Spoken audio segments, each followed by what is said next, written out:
There's a thing called sitemaps. A sitemap is a visual representation or organization of a site's content. A sitemap is a hierarchy of nodes that signify the pages, right? So one box is one page or one screen. A box can have different boxes beneath it. They can be connected to other boxes. Arrows and lines demonstrate relationship between web pages, right? Whether it's one directional, bi-directional, whether they are related, whether they go to the same place. Let's say you've been hired by Straits Times, right? Or your newspaper agency, in your home country. And they say, okay, we need to revamp the information architecture. As a content designer, can you help us find the right labels, how to navigate, what to name the page? So breadcrumbs is like naming for your developers, for instance. Pagination is also another concept as a developer. How do you separate and sort your pages and what names and labels to call it? So I want to take a look at these websites. Find a sitemap on New York Times. Scroll all the way to the bottom of the page. You should be able to see the sitemap. So what do you notice about this sitemap? They categorize it by years, right? Which is very interesting because it's a new site, right? So if you're information architect for a new site, how do I categorize information? The main thing when somebody goes to your news and they want to find historical news, they would need to think of when it happened, right? And the time that it happened. So the person who designed this sitemap is very aware of the persona that's using the website, New York Times. Probably they've done interviews, they've done research to find out, actually, when people are looking for our sites and they want to find historical information, they need to access it by number of years and months and when it happened. So, so understanding that is super important, which is why the New York Times sitemap is very different from other web sitemaps. If you go back to the home page, the bottom page itself is also a mini sitemap, right? So that already tells you there are different categories, right? There's home, there's, sports, what else they have, living, arts, opinion, and more, right? So that is also a sitemap. That's how they categorize the information. So as a designer, right? Sure, you can design the 5 columns, but then you need to run in the words also. And then you have to decide, okay, what do I call this? Opinion? Do I call this arts? So it's a big responsibility. What do you notice about the Airbnb sitemap? So there are very interesting categories. Destinations, Airbnb Lux, stays by type, things to do. It's a very big site when you think about it, right? So it's quite an interesting way to organize information. And it really helps. It helps not just the developers to organize the information, but also helps the reader understand what's going on if you are trying to understand the website, right? Most people don't really click on it. Most people won't click on it, but if you're a designer, it really helps. Some websites don't have it. Maybe they didn't invest in it, but it is mostly a website thing. Your mobile applications, your iOS apps, they wouldn't have a sitemap. So why would you want to build a sitemap? Right? It's to create a logical, intuitive knowledge system that makes content findable and discoverable to users. Hopefully, your users don't need to go to the sitemap to find the right information, but it is there as a core of how your website is built. There's this thing called card sorting. I don't know whether you've been exposed to that in design. Imagine you have a deck of cards. Poker cards, right? 52 cards. Let's say I shuffle it and I put it in front of you. How would you sort the cards? How would you group the cards? Or maybe you group it by the suits, right? Like clubs, hearts, diamonds, spades. Maybe you group it by numbers, all the 2, the 3, the 4 together. Maybe you group it by some other thing, pictures, no pictures. So that is card sorting, and it's an exercise that you might do as a designer, but also important if you're organizing information architecture. So imagine a mind map, and then you remove all of the lines, and then you bring it together, and then you sort all of them on their own. So that's an exercise you can do virtually, or you can do it in real life with paper, right? And that's something to help you determine the type of information. And it's related to this term called taxonomy. Taxonomy is also similar, how you would name a category based on what it's giving you. So these are some examples of information architectures, right? You have the hub and spoke type of information architecture where maybe everything leads to one important spot, which is checkout. Maybe that's a checkout page. And I'm at Uniqlo. I'm buying my pants, right, or my trousers. After this, I go to the checkout, right? If I am buying something else, I go to the checkout. Or if I'm ordering for a friend or buying a gift card, I also go to the checkout. So everywhere points to the checkout. That's one type of architecture. The second one is closer to the website, where you have a homepage and then you navigate to the homepage and then you can go back to the homepage and so on. And then the linear flow is more suited for an app, where once you go into the flow, you keep going on in the flow until you reach an endpoint.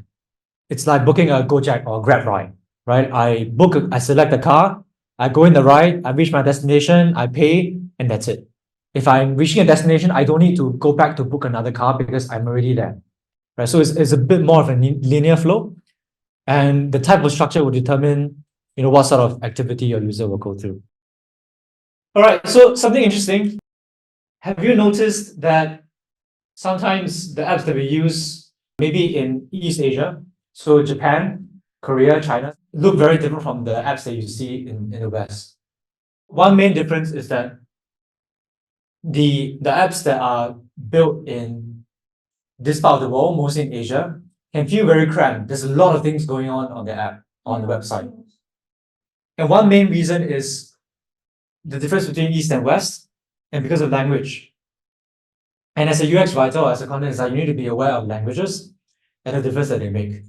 Yes, you're writing in English or maybe your home language, but sometimes your app will be in many different countries. In a Vietnamese app, you will use Vietnamese language, and the characters are very different. In China or in Korea, you will have Korean characters, and the language is super different. For example, for Chinese, everything is an icon, right? Everything is square. So, which means when you design things, you don't need it to be in one straight line. It can be two words, two words, two words, two words. You cannot bold a Chinese character. I mean, you can, but people don't do it. You cannot capitalize Chinese character. Korean, you cannot capitalize, right? Japanese, you also cannot capitalize, right? So you have to use other ways to change the language so that they do the same functions as English. So this, for instance, is Chinese. Everything's an icon, right? And then the icon becomes a word. So the word itself has a lot of meaning. And there's a thing called information density. These are all Asian apps in Asia.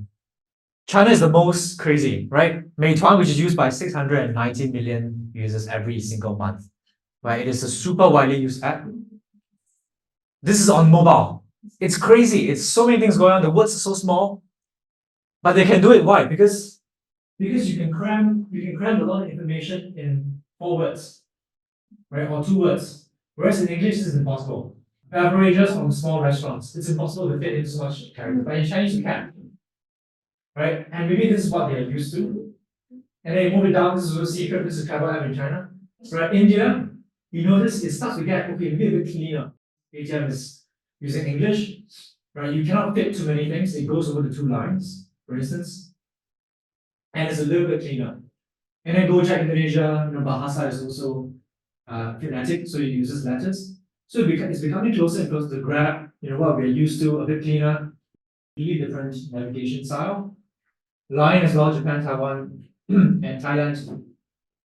So you notice the Japanese characters are squeezed very, very small. But it looks cleaner. So on the left, this is super, super dense information, and this is not so dense information. Right? And as a content designer, you need to be aware of, okay, what can I squeeze in and why is it so different? And you need to be aware that it's different across different countries. These are tools that you will be using. I've already introduced Mobbin, so make sure you are familiar with Mobbin. But if you are working in an agile company or if you're in a small startup or tech company, these are some of the tools that you need to be using. Out of all these, Figma is the number 1 tool that you should be using, whether you're an interaction designer or communication designer, because everybody works in Figma now, right? You can ignore XD, you can ignore InVision. Figma is the number 1 tool. The one in orange, that's Draw.io. That's really great for drawing mind maps and for flows.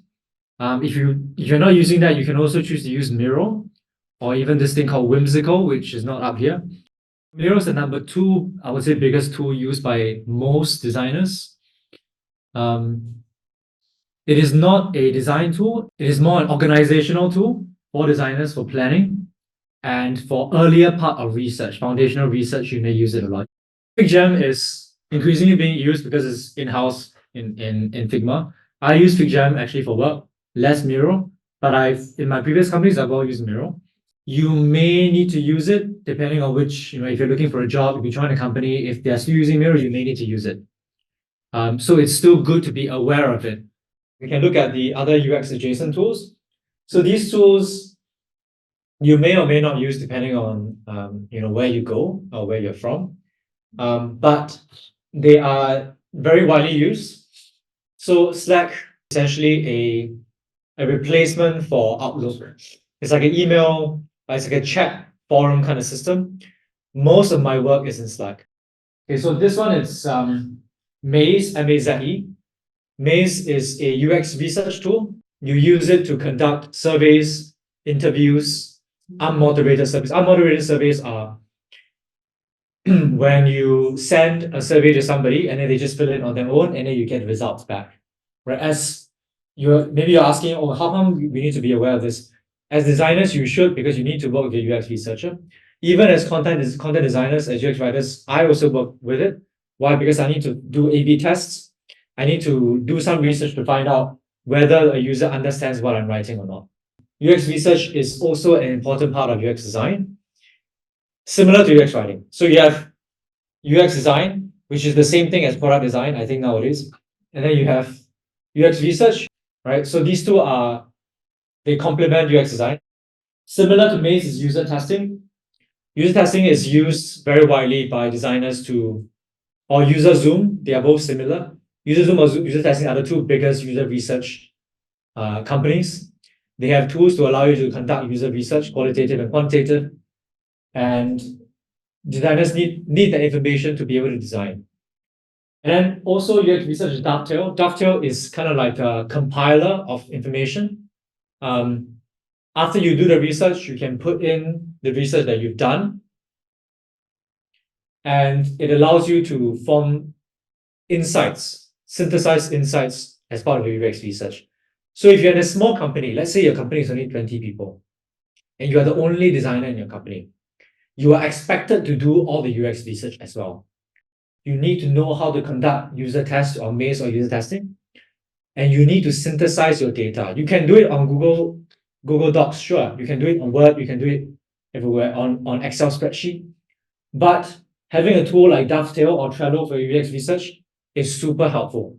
It tells the interviewer or it tells the company, oh, I'm a professional. I know how to use this software. And I can synthesize data and use that data to inform my design. And then there's localize. Localization is translations, basically. Right? I write the app in English, but if my user changes the app language to German, because I'm based in Germany, I cannot do it, right? Because I can only speak in English. A translator has to do it. But where will the translator go to change the language? If they're not familiar with Figma, where do they go? They need to use translation platforms. Of course, you can give them the design and you can put it in Word to say, okay, this title is this text. What is it in German? What is it in Vietnamese? What is it in Burmese? What is it in different languages? Right? That's the old school manual way to do it. But nowadays, if you're in a tech company, you use a tool like Localize to translate the English. And then all your translators can go on the platform and can translate. You can give it different set of tasks. Right? Another app that's similar to Localize is called CrowdIn. These two are the biggest apps out there on the market or software. That if you are a translator or if you are a UX writer, sometimes you are in charge of localization. Because they will say, hey, you write all the English, you should be in charge of all the translations as well. Then you have no choice but to do it. Or if you're a designer and they say, okay, you need to design for different languages. An example is translating to Arabic or to Hebrew. Arabic and Hebrew goes from right to left. Can you imagine you're a designer and you design a design that goes from right to left? How will you design the text? So this is very advanced design, but you need to account for this sometimes. And so if you're a designer, when the translator tells you this cannot work in right to left because maybe it disappears from the screen, or you need to allow for padding at the end. So you need to be aware of these kind of tools.